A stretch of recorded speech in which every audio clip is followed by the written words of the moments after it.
Okay, welcome back. This is part 2 of lesson 8. As we talked about when we left the part 1 video, we're going to take a couple of lines and we're going to find the perpendicular bisector. And the way we can do this is quite simple. So if we have this line, for example, we have this segment AB.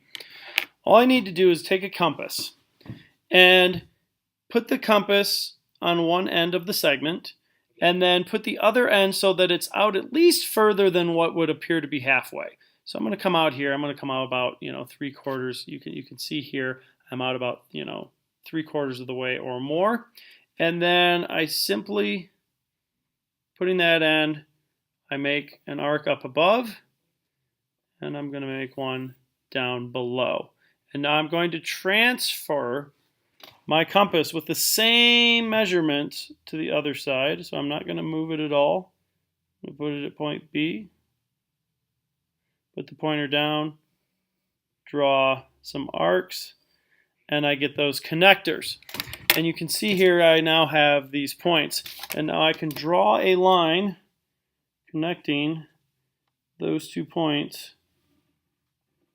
And that's going to create a line that is not only perpendicular, so a 90-degree angle, but also goes perfectly through the midpoint of that line. Okay, let's try that again with line segment CD.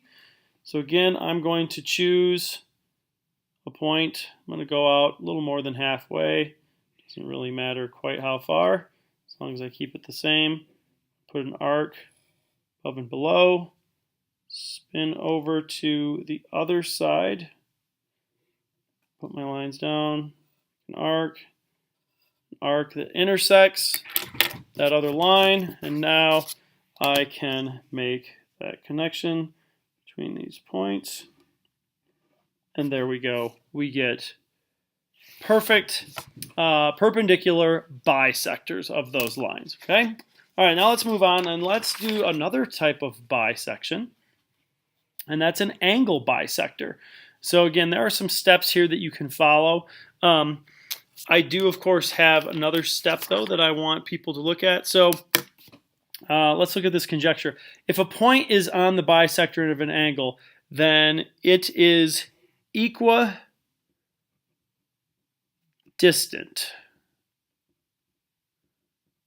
from the sides of the angle. So now how do we make a bisector for an angle? This one is also very simple.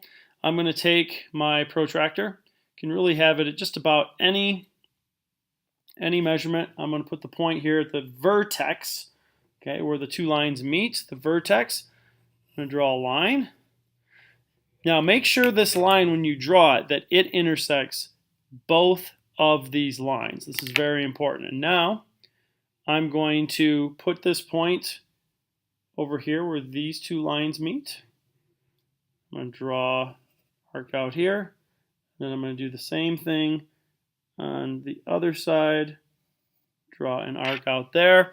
And now this point, the point where these 2 arches meet, if I draw that and connect that to the vertex Q, I have a perfect angle bisector. Okay?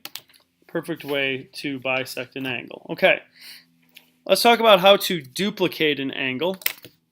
This is a little bit more involved, but still very similar to what we just did. So suppose we have, and again, there are some steps here, but I'm going to show you these steps. Suppose we have this angle here, and let's say we just don't want to measure this. We want to duplicate this. And so imagine we've got this original point A here. This is the vertex. And we're going to start with a new point, P. Well, all I need to do is this. I'm going to simply make a new line, point P, and this will represent the bottom line on this. And now I'm going to, measure this one here, and I'm going to draw a line like that. And I'm going to do the same thing on my duplicate. Okay, I'm going to draw a line.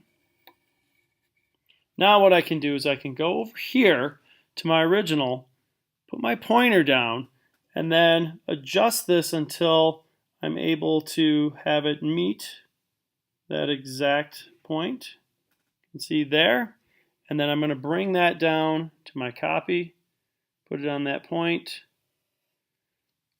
and make an intersecting point, and then I can connect that to point P.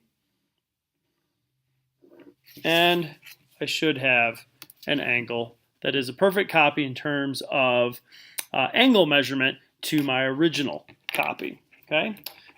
When we come back in the next video, we're going to start looking at how to draw parallel lines using angle duplication, also constructing an equilateral triangle inside of a circle.